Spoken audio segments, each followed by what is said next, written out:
This podcast is brought to you by LOETB Community Education and Adult Literacy for Life.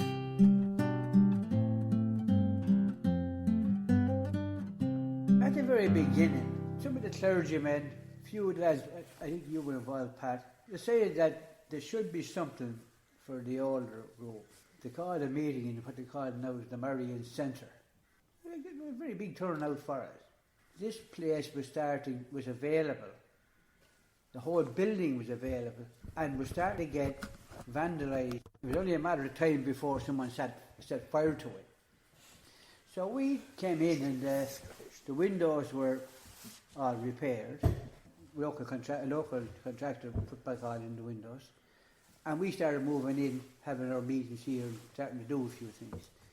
And from there, just basically, that was in 2013 when we started. That basically was it.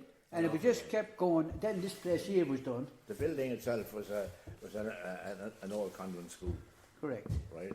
And when they amalgamated with the boys' school, a new school was built, an extension to the existing school, and this became dilapidated, if you know what I mean, or getting there. Surplus to requirements.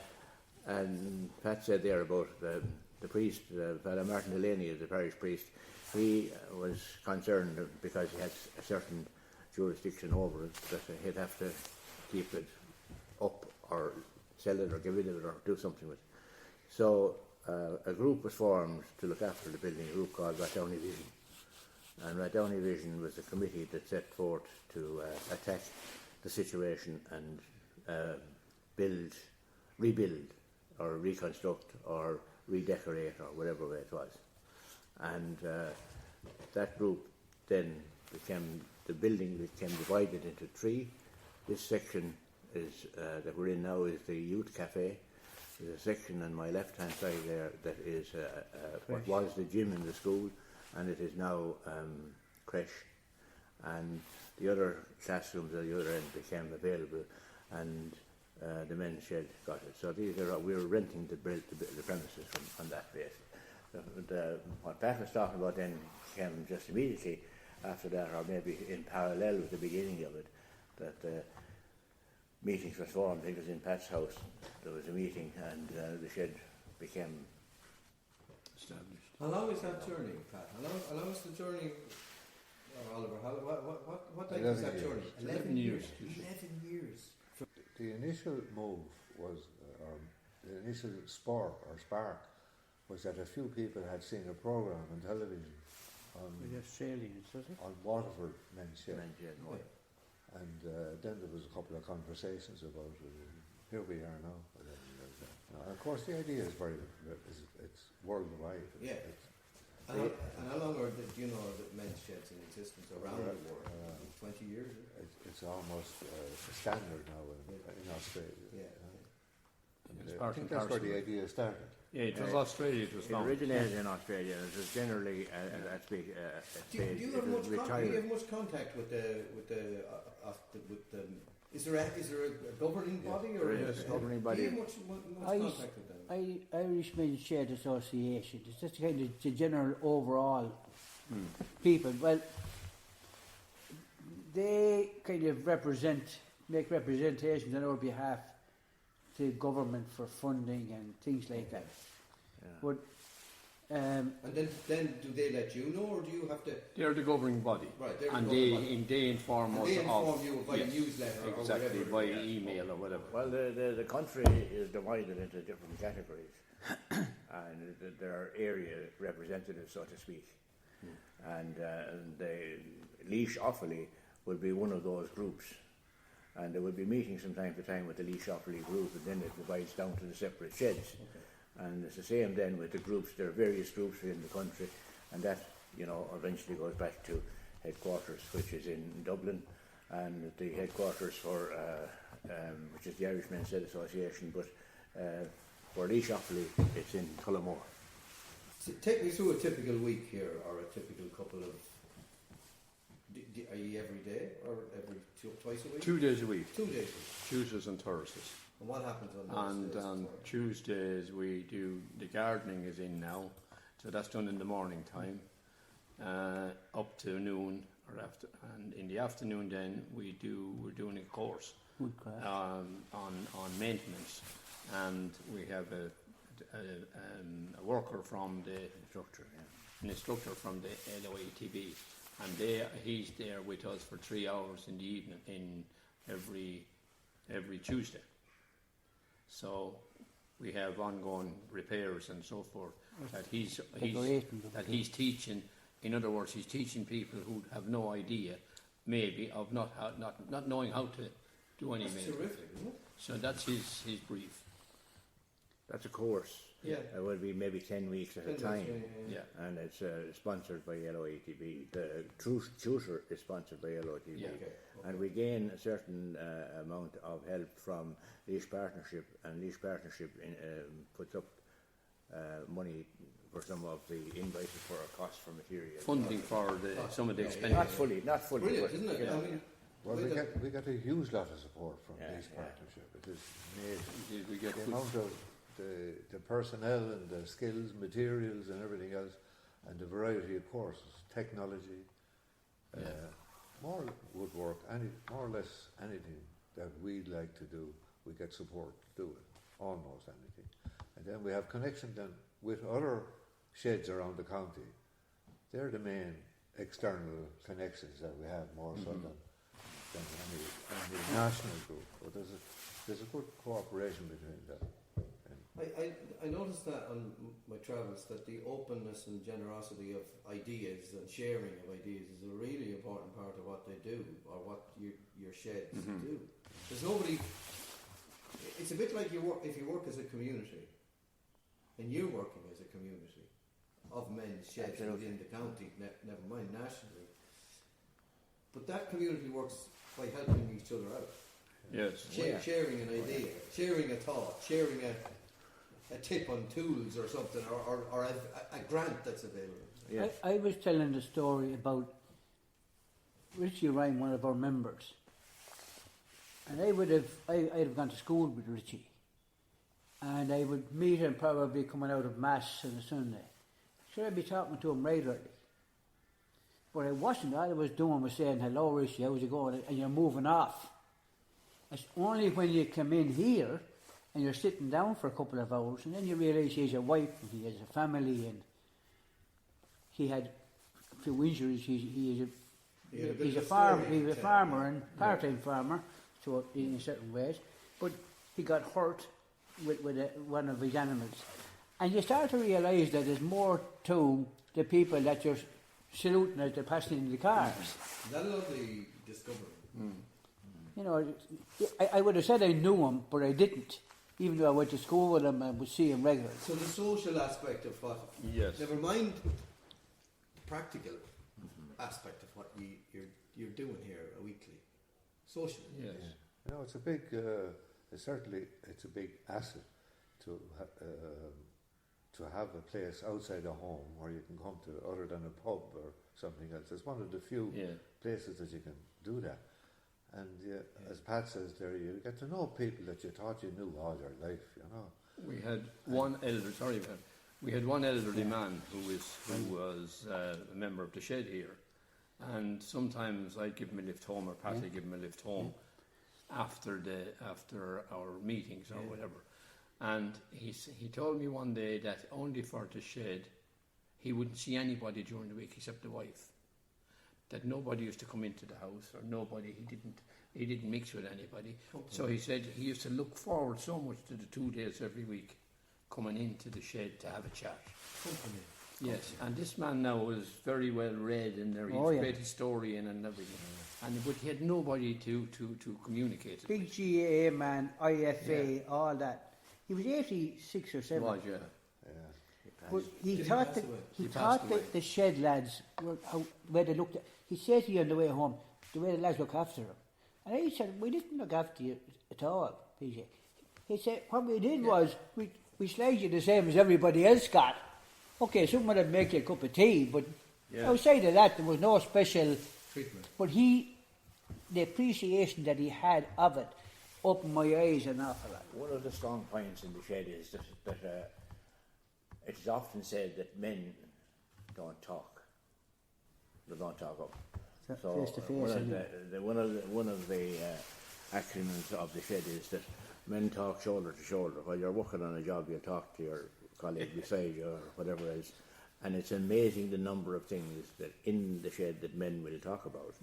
And it's generally to the value of, generally speaking, one's health and well-being. Yeah. Right? And that comes up a lot. And that comes up a lot. You'd never hear fellas talking to each other before about whether they had an enlarged prostate or not, or anything like that. But you're talking to a fella there, and they get used to that. And anything that's how brilliant is that? It's absolutely brilliant. It's a huge benefit. That men can have that discussion now, and they don't become embarrassed anymore. They didn't. Yeah. There are people present might like to develop that. Sorry. Yeah, Tony, you're waiting to do it. Yeah, I had the prostate removed. I had prostate cancer. Recently, it's 5 years now. And when I came in here, I was like, in the beginning, it was embarrassing for me, I suppose, to tell somebody.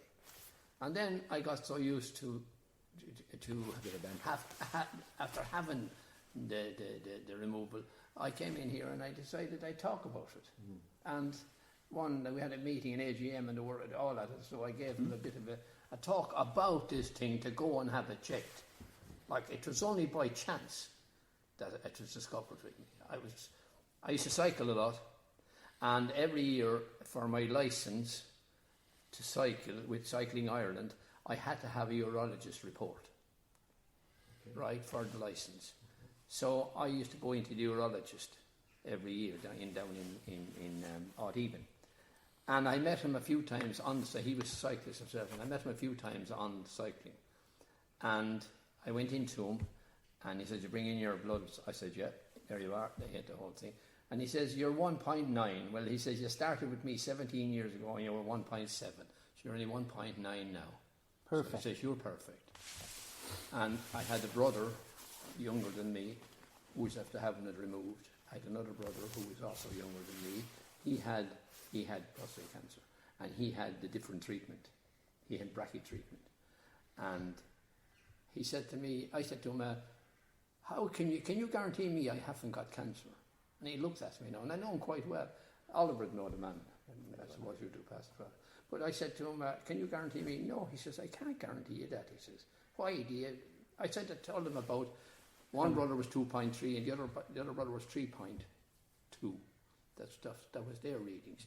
And he says, you don't really need to do anything until it's about 5, and then we become a little concerned. Maybe we'll do something then. So, I said, he says, "Do you want to go further?" I said, "Yeah." He says, "I'll send you up to the Hermitage up in Lucan."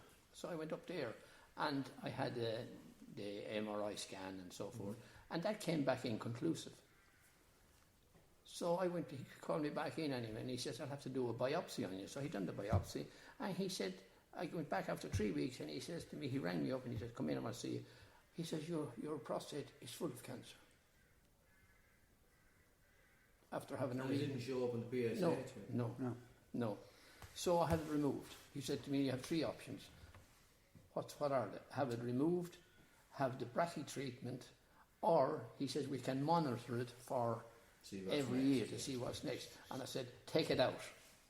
I said, "I don't want any of that stuff.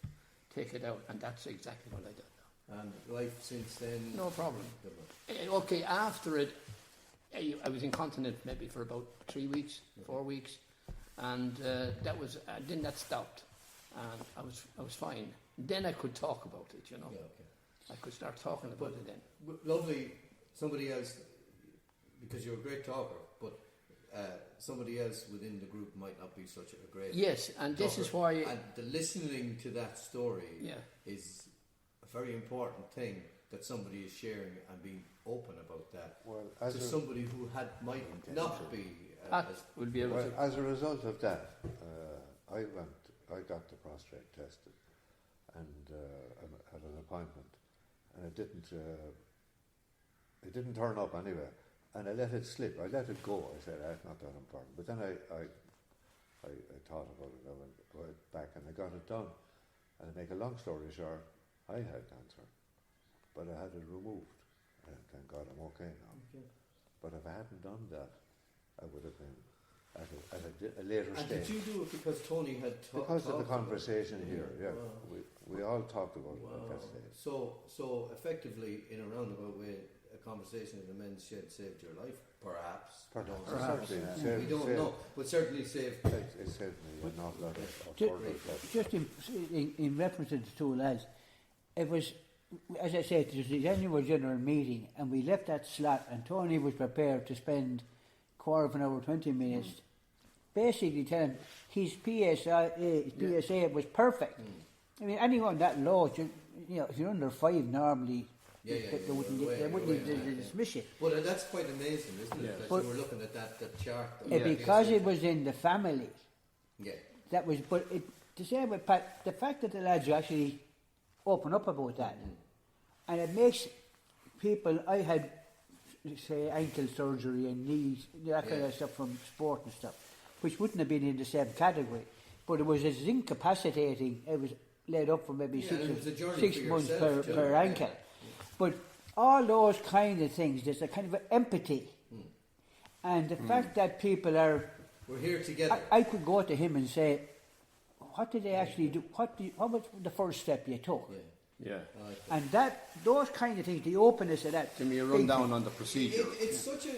I certainly, and you mentioned it there with Credit. men. Men don't. Men don't No, no. share or open up. And the fact that you have a place now, and the gift of the shed, is that it's providing you with this space to be open about it, to be able to discuss it, and your journey is not completely on your own, like your friend you were talking about Yes. there. I mean, coming here twice a week was the saving of his life, perhaps, and the making of his life rather than the saving of it. I mean, it's that sort of positivity is hard to. Right. Well, you get fellas telling you now, you know, simpler things, Yes. Yeah. but yet difficult things before that people wouldn't open up, and they might be only just that they were with the doctor or they did something, or they, you know.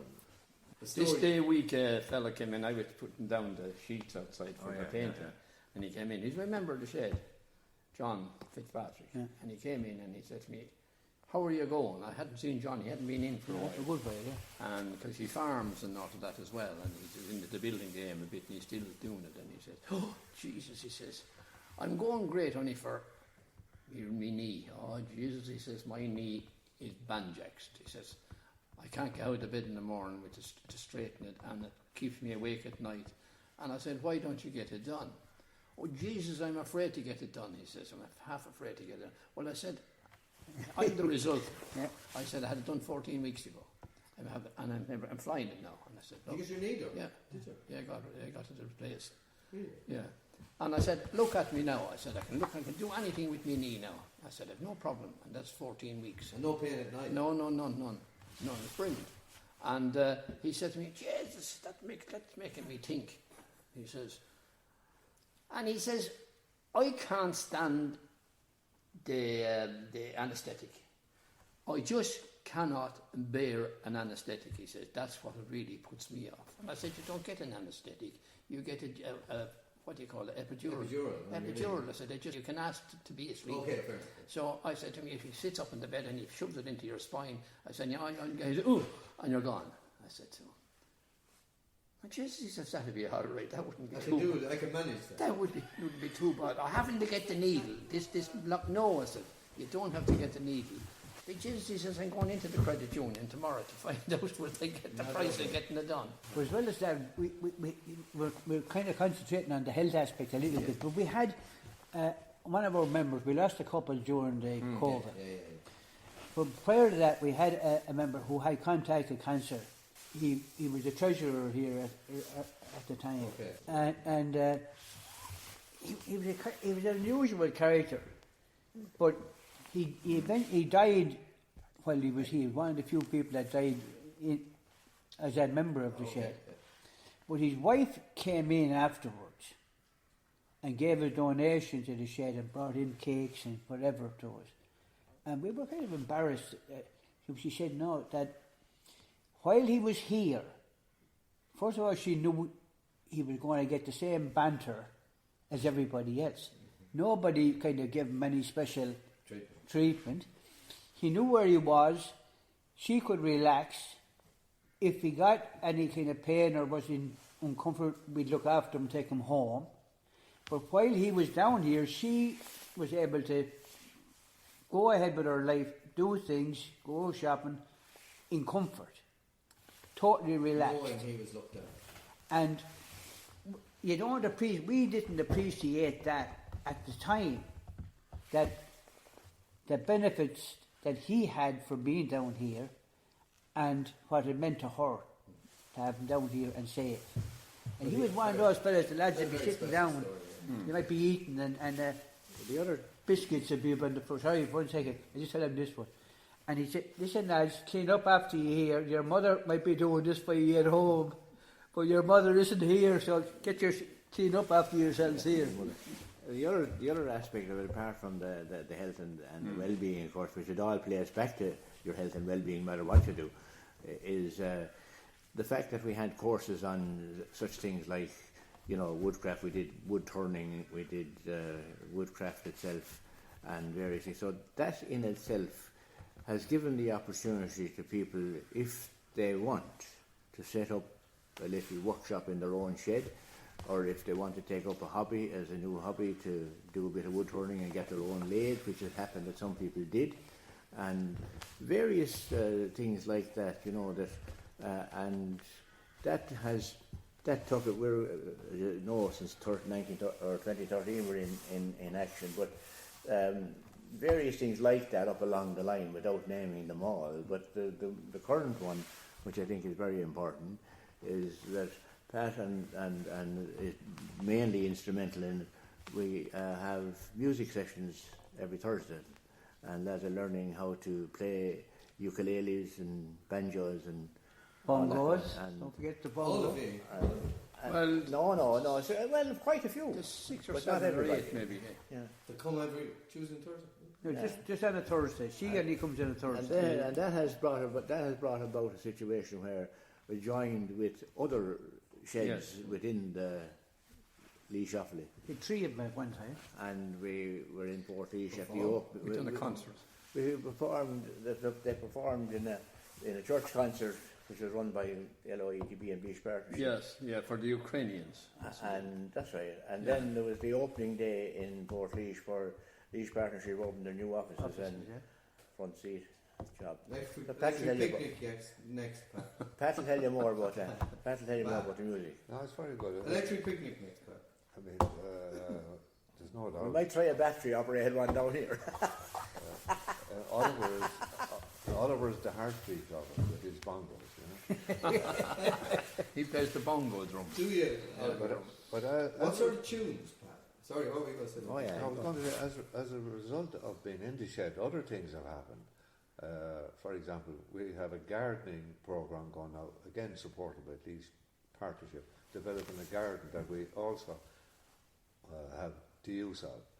And there are women joining us in the garden now, which is a great thing. And so the broader community is getting involved with it. But also, we have a Ukrainian village now outside the town, 160 people there. And they have English-Ukraine conversation meetings here every Tuesday and Thursday. In this building? In this room.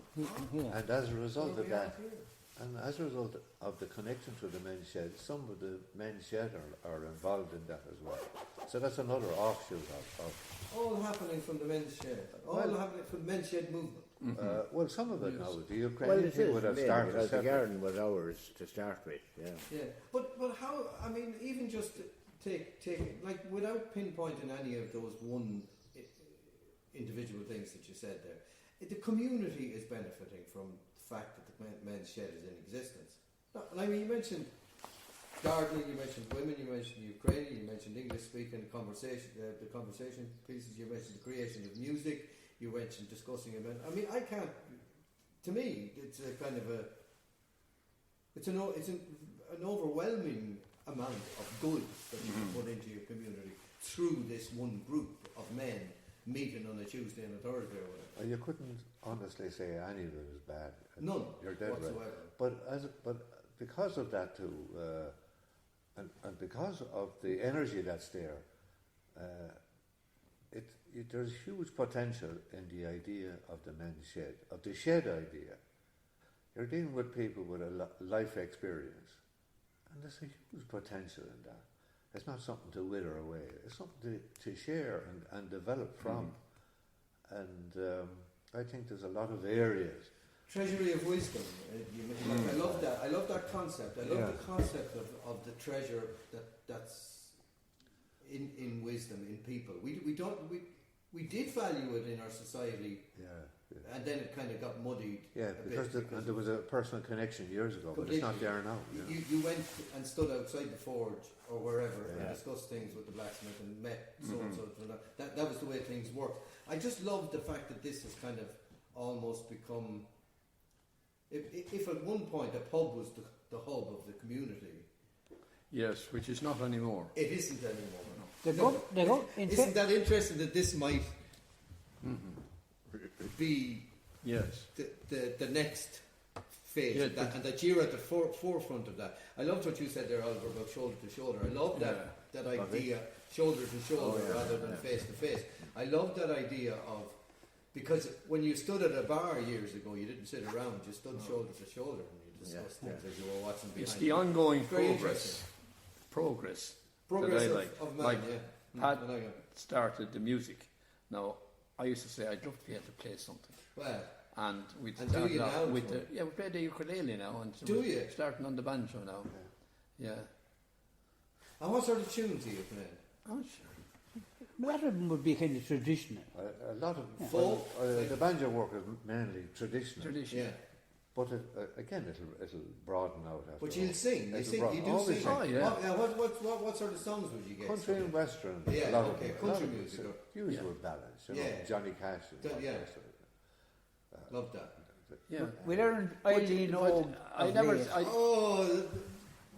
Pride of Petrivore. Pride of Petrivore, yeah. What a great song. Yeah. What wonderful words. Oh, Percy Prince. Yeah, wonderful. And if you're wasn't he a master? Wasn't he? Was just astonishing. Go on, here we are. If you're ever stuck for a dancer for Finnegan's race. Even with the ankle. Go on. You do if you're there with one leg of the dance up. What's Oliver? What is it? What's his dance? Have you a favourite dance? No, he has the movements to the words for Finnegan's race and to the tune. Dances really? Like a full-scale mime or something? You know, his father had it.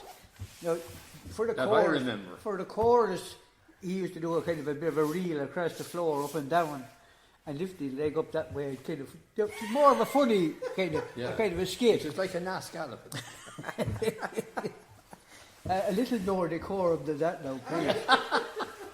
But what the lads are saying, we've also helped out. We had a few of our members help out with the tidy towns. A few of when they were doing the monuments below on the street to the XPC and the 1916 monument, a few of our lads again, Oliver helped out, and he was involved with the credit union at the time, and they sponsored it.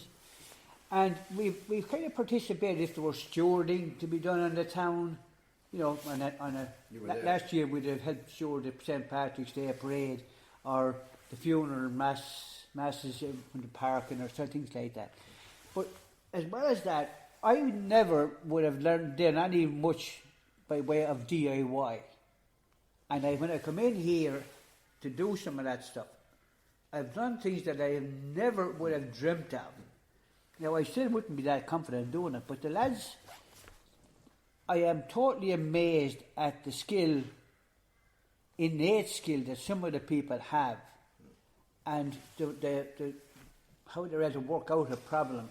You know, they look at it, they size it up, and they have the patience, especially our tutors that come. Every one of them has helped. The patience of them.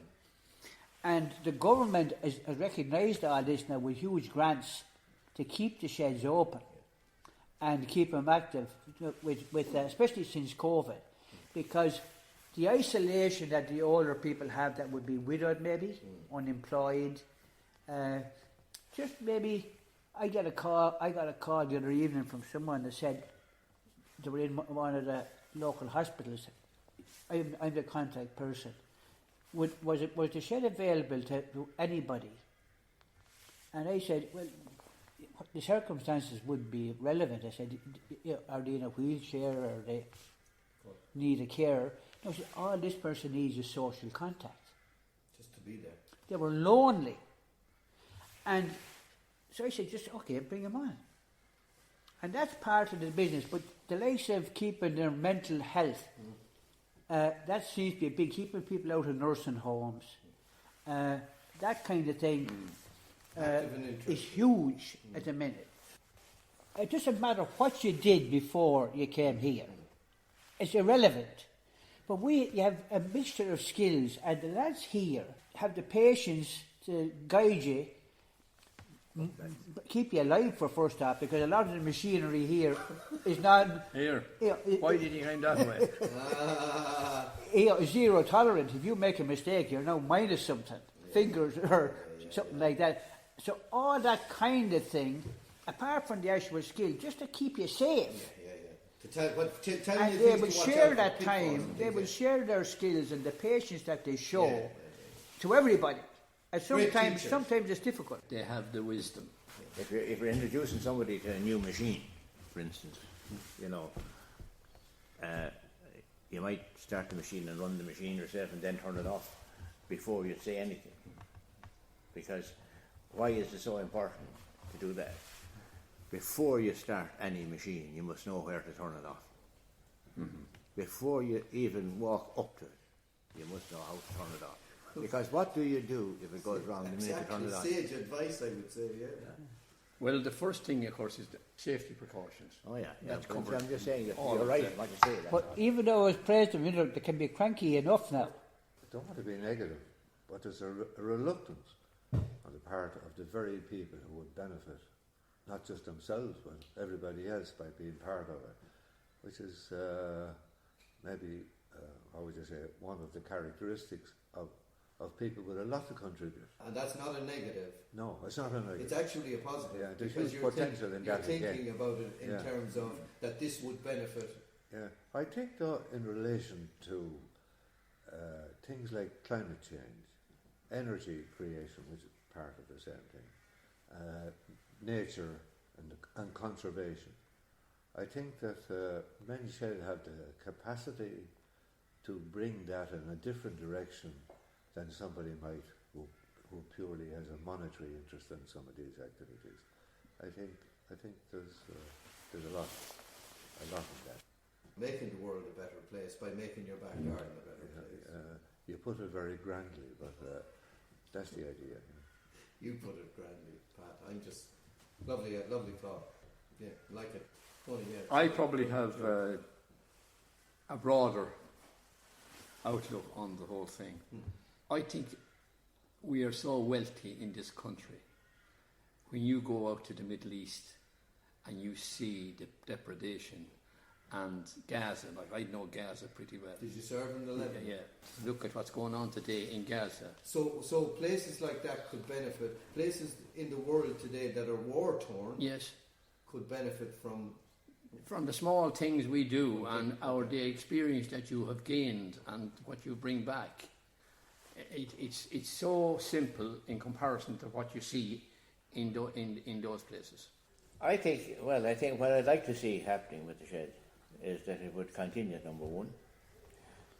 Number two, as some of our, in the present age demographics, some of us are fairly well up there, and we won't be here maybe in a certain number of years' time, and we'd like to see that, that it would continue to attract, people as they retire or younger or whatever else, so that there will be a population of membership within the shed continuing going forward. It might, in that sense, if people who haven't been, what Pat said, haven't been willing to volunteer or haven't been willing to approach the shed, that because of the impact that may be made by the few of us that are here at the moment, it may grow, and if new people come in, it should continue volunteerism and maybe spread back into the community to build a better community.